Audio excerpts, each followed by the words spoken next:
오늘 하나님 말씀은 데살로니가 후서 2장 말씀입니다. 데살로니가 후서 2장 말씀. 제 성경은 333페이지입니다. 12절까지만 같이 읽겠습니다. 형제들아, 우리가 너희에게 구하는 것은 우리 주 예수 그리스도의 강림하심과 우리가 그 앞에 모임에 관하여 영어로나 또는 말로나 또는 우리에게서 받았다 하는 편지로서나 주의 날이 이르렀다고 해서 쉽게 마음이 흔들리거나 두려워하지 말아야 한다는 것이라. 누가 어떻게 하여도 너희가 미혹되지 말라. 먼저 배교하는 일이 있고 저 불법의 사람 곧 멸망의 아들이 나타나기 전에는 그 날이 이르지 아니하리니 그는 대적하는 자라 신이라고 불리는 모든 것과 숭배함을 받는 것에 대항하여 그 위에 자기를 높이고 하나님의 성전에 앉아 자기를 하나님이라 내세우느니라. 내가 너희와 함께 있을 때에 이 일을 너희에게 말한 것을 기억하지 못하느냐. 너희는 지금 그로 하여금 그의 때에 나타나게 하려 하여 막는 것이 있는 것을 아나니 불법의 비밀이 이미 활동하였으나 지금은 그것을 막는 자가 있어 그 중에서 옮겨질 때까지 하리라. 그때 불법한 자가 나타나리니 주 예수께서 그 입의 기운으로 그를 죽이시고 강림하여 나타나심으로 패하시리라. 악한 자의 나타남은 사탄의 활동을 따라 모든 능력과 표적과 거짓 기적과 불의의 모든 속임으로 멸망하는 자들에게 있으리니 이는 그들이 진리의 사랑을 받지 아니하여 구원함을 받지 못함이라. 이러므로 하나님이 미혹의 역사를 그들에게 보내사 거짓 것을 믿게 하시면 진리를 믿지 않고 불의를 좋아하는 모든 자로 하여금 심판을 받게 하려 하심이라. 아멘. 우리가 믿음에는 우리 세가족반에서 말씀을 드렸습니다마는 십자가의 믿음, 십자가의 신앙이죠. 예수 그리스도께서 나를 위해 십자가에 못 박혀 죽으셨다. 십자가의 신앙. 그리고 예수님께서 3일 만에 부활하셨다. 부활의 신앙. 그리고 예수님께 수많은 사람들이 보는 데서 들려서 너희가 보는 것 같이 내가 다시 오리라는 재림의 신앙. 우리가 신앙생활 한다고 하는 것은 예수 그리스도의 십자가의 사건을 믿는 사건, 그 믿음, 그리고 3일 만에 부활하신, 그래서 우리들도 부활한다는 부활신앙, 그리고 언젠가는 예수님께서 재림하신다는 재림신앙, 이 세 가지 신앙을 우리 삶 속에 항상 가지고 있어야 되는 거예요. 이 세 가지 신앙을 가지고 있음을 통해 완전한 신앙이 되는 것이죠. 아마 이단들이 가장 좋아하는 숫자라 이야기한다면 14,400. 14,400. 계시록에 나오는, 계시록 7장에 나오는 14,400. 각 지파 12,000명에서 12지파에서 14,400. 여기에 대해서 14,400이라는 숫자에 대해서 여호와의 정인은 완전히 매여 있잖아요. 여호와의 정인들 집 두드리면서 집에 와서 자기들이 복음 이제 자기들이 전도하고 막 이렇게 하는데 당신 구원 받았습니까? 그러면 자기들 모른다 그래요. 다 모른다 그래요. 왜냐하면 자기들 구원 받은지 모르니까. 그런데 왜냐하면 이 사람들은 전도를 함을 통해서 구원에 이르른다는 이 말씀을 가지고 있는 거예요.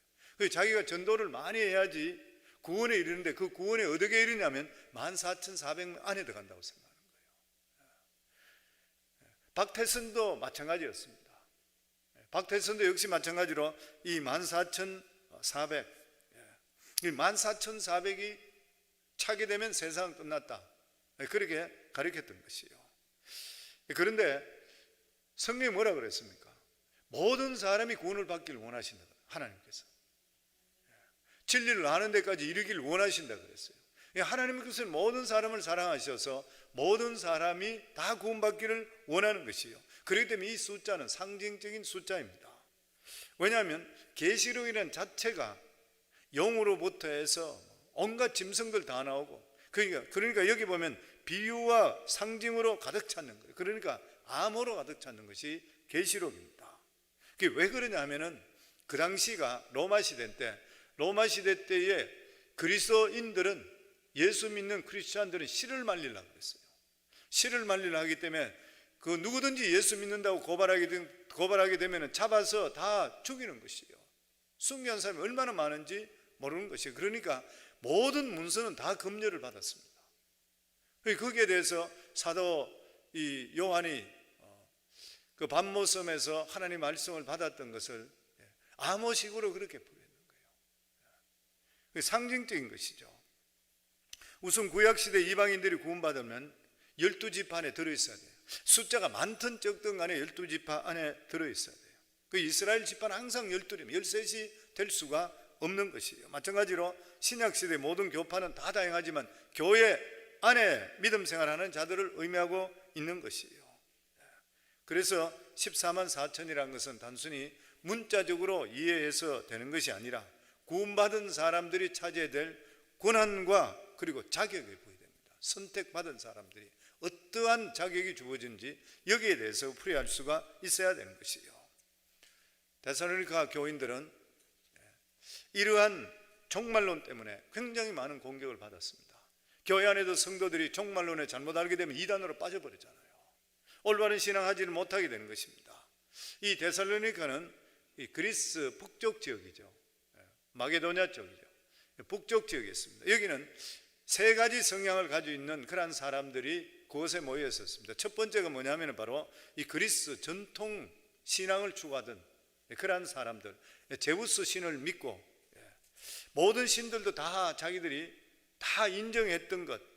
그러니까 이 사람들은 한쪽 사람, 이 부류 중에 한 사람은 보면은 무속신앙이죠. 지금 한국으로 이야기하면 산신당을 나무를 섬기고 산신당 이런 것들이 무속신앙인 거죠. 점을 치고 이런 사람들. 그리고 또 다른 사람은 디오니시스 종파라고 있었는데 이 디오니시스 종파는 술을 먹고 나서 발광하는 그런 종파예요. 완전 크레이지 되고 음란하고 광란하고 이런 사람들.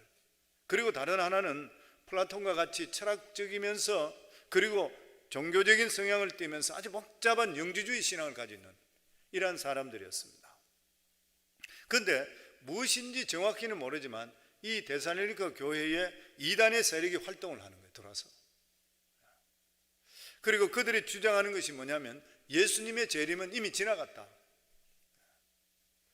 만약에 예수님이 재림이 지나갔다면 이들의 신앙이 재림을 기다리는 신앙은 엉터리가 되는 것이에요.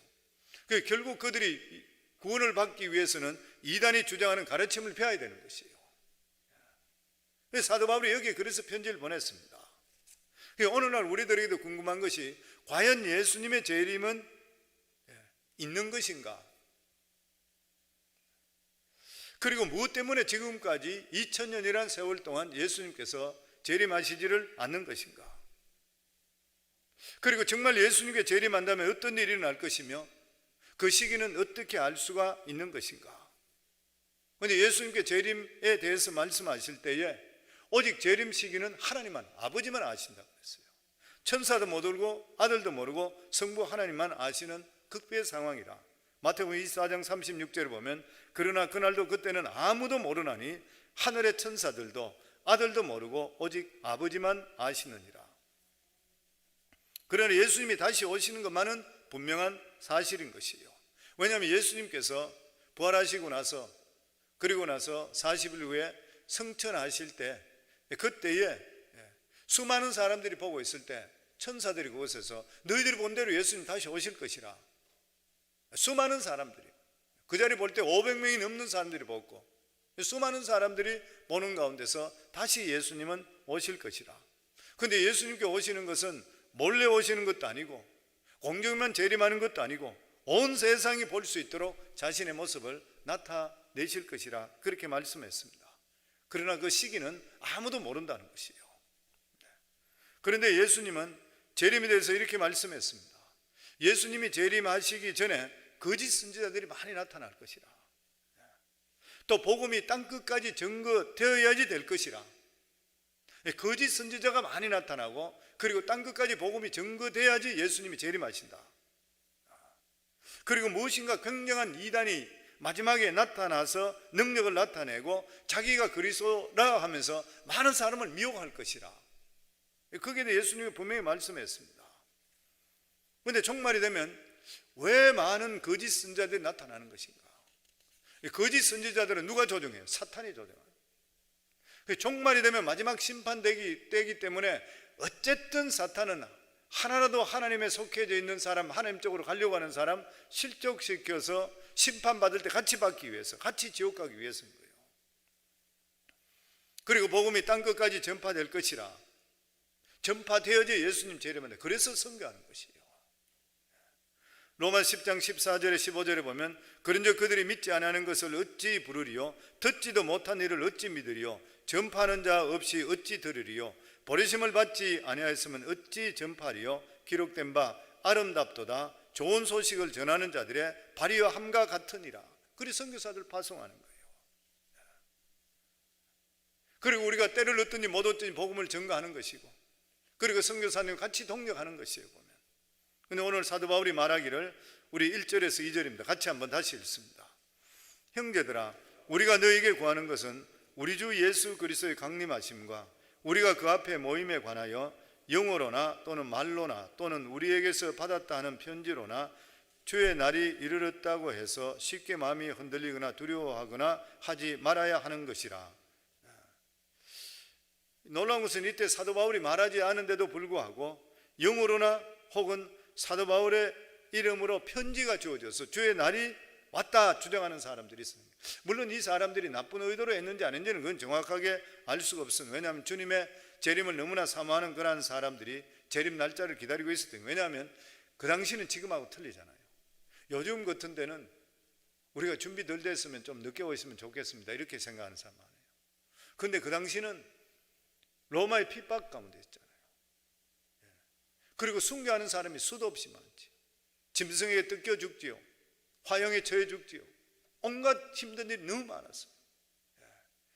유대인들로 핍박, 로마 정부로 핍박, 주위에서 모두 다 핍박인 것이에요. 그러니까 자기들은 오직 기다리는 게 뭐예요? 재림. 빨리 주님 재림하셔 심판해달라. 그리고 자기들 들림받게 해달라. 그런 소원이 있었던 거예요. 그러니까 거기에서 여기에서 보면 주님의 날이 왔다, 이런 식으로 재림의 날짜가 왔다, 그걸 기다리는 사람이 너무 많았던 것이에요. 그러면서 이런 문제가 있을 때 사도 바울은 조급한 재림론에 흔들리지 마라, 흔들리지 말아야 된다. 그러면서 3절 말씀입니다. 같이 읽습니다. 누가 어떻게 하여도 너희가 미혹되지 말라. 먼저 배교하는 일이 있고 저 불법의 사람 곧 멸망의 아들이 나타나기 전에는 그날이 이르지 아니하리라. 주님이 재림하는 데 있어서 필수 조건으로 일어나는 일 두 가지가 있다. 지금 사도 바울이 예수님이 재림하기 전에 두 가지가 분명히 있다. 첫째가 뭐냐면 엄청나게 많은 사람이 믿음에서 떠나서 가짜를 따라간다.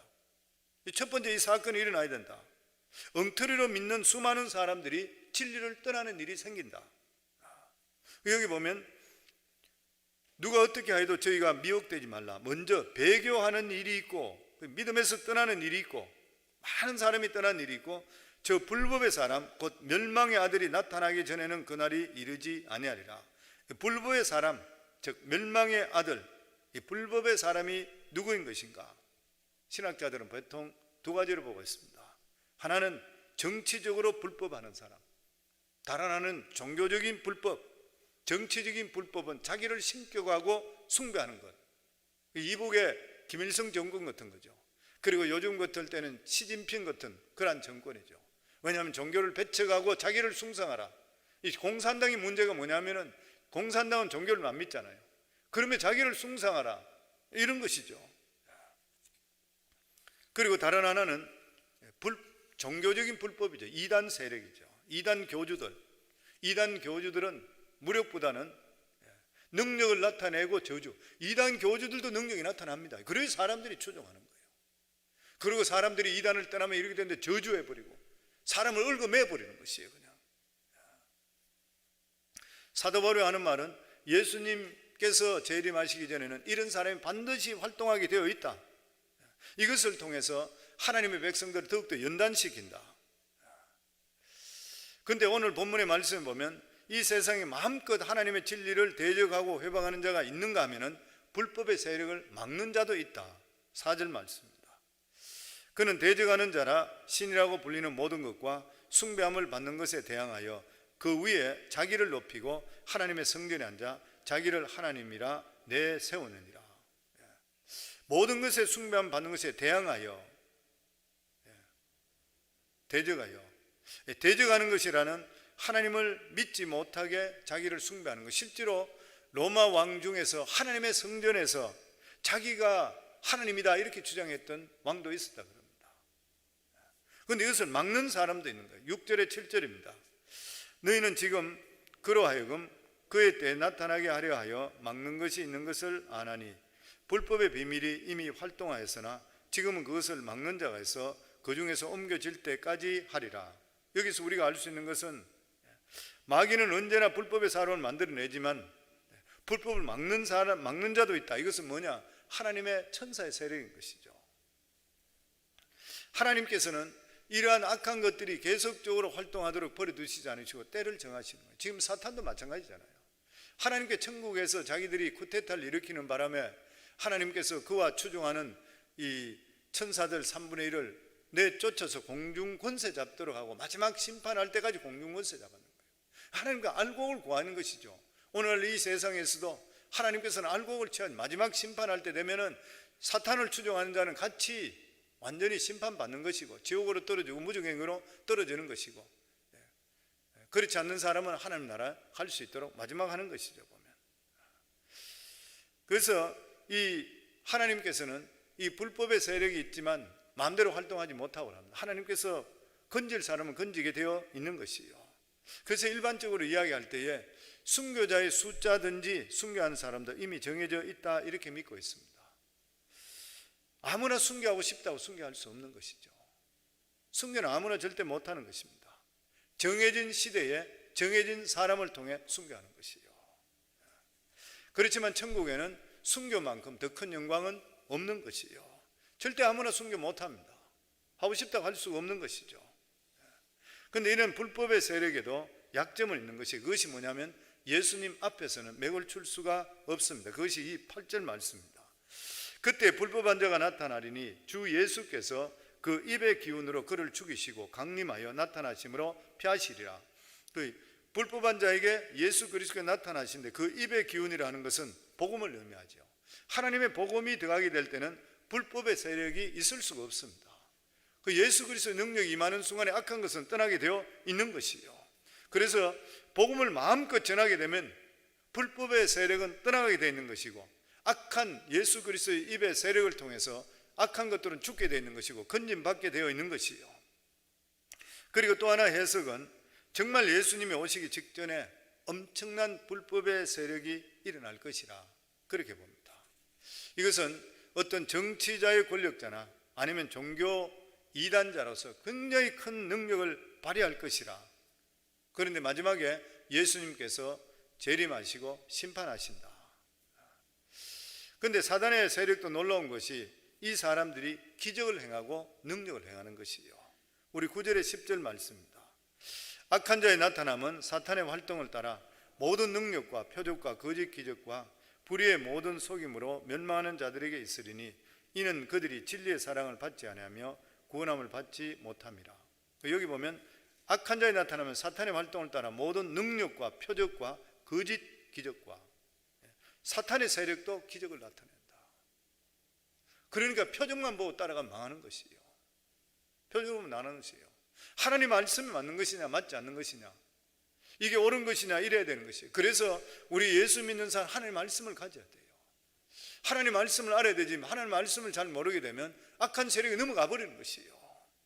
왜냐하면 저 사람이 놀라운 기적을 일으켰다 그러면 사람들이 그게 완전히 휩쓸려 버리는 경우가 생기는. 그런데 여기 성경 말씀에 보면 이 사탄의 활동에 따라 모든 능력과 표적과 거짓 기적과, 옛날 모세 앞에도 그곳에 마술사들이 기적을 일으켰습니다. 눈 속이면서죠.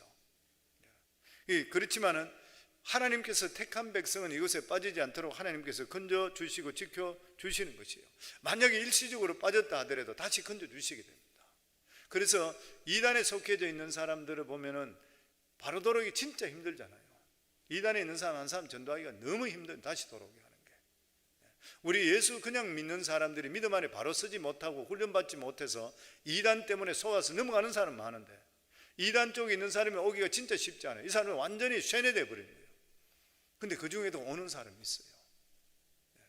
저도 전도했을 때 이단 세력이 있던 사람이 전도돼서 그 사람이 돌아오는 사람 봤어요.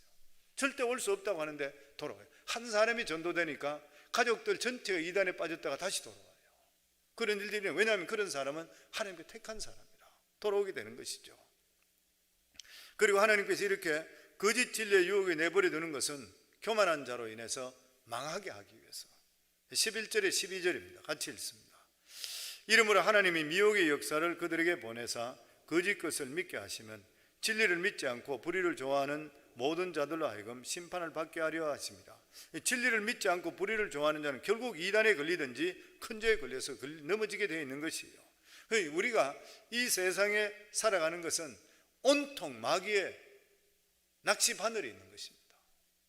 세상이 전부 낚시 바늘인 거, 그냥 마귀들의 낚시 바늘입니다. 세상 낚싯줄은 눈에 볼 때 너무 좋아 보여요. 근데 걸렸다 그러면 덥석 걸리면 잡혀가는 것이에요. 보면 결국 우리가 진리를 사랑하고 진리를 사모하고 진리 안에 살지 못하게 되면 우리를 막을 수, 우리 자신을 지킬 수가 없는 것이에요. 그래서 우리가 적극적으로 진리를 사랑하고 믿음 안에 살아야지 이 사탄의 미끼에서 우리가 피할 수가 있는 것입니다. 그런 의미에서 우리에게 복음이 있다는 것이, 내가 복음을 확실히 바로 가지고 있다는 것이 얼마나 감사하고 얼마나 위대하고 영광스러운 일인지 모르는 것이에요. 그래서 우리들은 우리 삶 속에 항상 믿음 중심적으로 사시고, 그리고 교회 예배 중심적으로 사셔야 돼요. 계속 우리 살리는 겁니다. 성도님, 예배에서 멀어진 사람 치고 나서 바른 신앙 가진 사람 있습니까? 자기 생각이 자꾸 들어오는 거예요. 그러면 시험 들어버리고 엉뚱한 짓 해버리고 믿음에서 빠져버리잖아요. 얼마나 그리 많아요. 우리가 좀 어려움이 있고 힘든 일이 있다 하더라도 하나님께 나와서 새벽에 기도의 제단을 쌓든지 무조건 내가 예배당에 와서 말씀 듣고 한다든지 그렇게만 하는 사람은 슬쩍 안 합니다. 하나님 지켜주시게 되어 있는 것이죠. 이 말세가 되면 될수록 사탄은 모이기를 파는 어떤 무례같이 하지 마라 그랬거든요. 목장 모임도 줌으로 하든지 뭐로 하든지 모일 수 있어야 되고, 그리고 예배당에도 하나님께 우리가 새벽 기도 때 뭐든지 모일 수 있는 만큼, 왜냐하면 들으면, 믿음은 들으면서 나니까 내 믿음을 자꾸만 잡는 것이에요. 그렇지 않으면 내 마음에 디프레스, 뭐 어떤 실망한 일이 생기게 되면 그것 때문에 내가 자꾸만 침체되잖아요. 사탄이 침체되는 마음을 잡아버리면 그러면 나중에 우울증도 오는 것이고 살아가는 삶의 기운도 못 차리는 것이고, 그런데 여러 가지 환경적으로 많은 어려움이 있고, 뭐 요즘 같은 코로나 사태가 되고 이러되면은 뭐 사업도 안 될 때도 있고, 앞으로 어떻게 될지 전혀 우리가 미래를 모르는 그런 경우, 그렇다 하더라도 우리가 하나님 말씀을 들으면서 느끼는 것이, 그렇지, 하나님 살아계시지, 반드시 하나님 이 일을 통해 또 딴 일을 이루어 주실 거야. 내가 지금은 이렇게 어렵고 힘든다 하더라도 하나님께 항상 피할 길 주신다 그랬으니까 피할 길 주실 거야. 합력의 선을 이루어 주실 거야. 그렇지, 이런 믿음을 가지면서 내가 세임을 얻을 수 있잖아요. 그리고 세임 얻음을 통해 내 삶 속에 실제로 그런 일이 일어나게 되어 있는 것이, 왜냐하면 하나님 살아계시기 때문에 그래요. 우리가 예수 그리스도를 믿음을 통해 구원을 대해서 확실히 알고 천국에 대한 소망을 가지고 있다면 이 세상도 하나님께 지배하시고 통치하시기 때문에 하나님께서 반드시 우리 삶을 이끌어 주시게 되어 있는 것이죠. 그리고 긍정적으로 사시잖아요. 우리 어떤 어려운 일이 있더라도 내 입술로 항상 긍정적으로 하나님께서 이를 통해 무슨 일을 하시까, 좋은 일이 있을 것이라. 그래서 우리가 오늘 새벽에도 하나님 좋습니다, 감사합니다, 뭐 이런 게 전부 다 했는 그런 이유들도 보면은 하나님께서 이 들으시고 나서 우리를 이끌어 주시고 또 하나님 계신다는 것을 선포하는 것이고, 또 뿐만 아니라 우리에게 좋은 일이 납니다, 하나님 들으시고, 또 우리 마음 속에도 나에게 좋은 일이 일어날 수 있겠구나, 오늘 좋은 일이 있겠구나, 이 마음을 가질 수 있잖아요. 그럼 세임을 얻을 수가 있게 되는 일인 것이죠. 슬퍼하는 거, 안 좋은 거 따라가지고 좋은 일이 뭐가 있겠어요? 웃어봐도 울어봐도 웃는 것이 좋다고. 우리가 예수 때문에 살아가는데 이제 믿음 가지고 있는 것이잖아요. 늘 말씀드리는데 우리가 인생의 가장 귀한 축복이 뭐예요? 예수 믿고 구원받은 거잖아요. 예수 믿고 구원받았다는 건 천국에 대해서 이미 우리 자리가 마련되어 있다고 하는 것이에요. 그 하나님께서는 이 세상 모두를 통치하기 때문에 오늘날도 이 세상을 통치하고 계시기 때문에 하나님의 자녀들을 그냥 버려두시지 절대 않는 것이에요. 그래서 예수 안에 있으면 어떤 환경 속에서도 내 마음속에 있는 이 평강, 이 평화 누가 뺏어갈 수 없잖아요. 근데 이게 믿음 안에 들어있어야 되는 거예요. 그러니까 계속적으로 믿음 안에 살려고 노력하고 성경 읽고, 그리고 하나님 말씀 들으려고 장소에 나오고, 이런 일들을 통해서 혼탁한 이 세상, 그리고 또한 정말 말세 지말에 살아갈 때 우리 자신들이 견딜 수 있고 우리 자신을 보호할 수가 있는 것이에요. 보면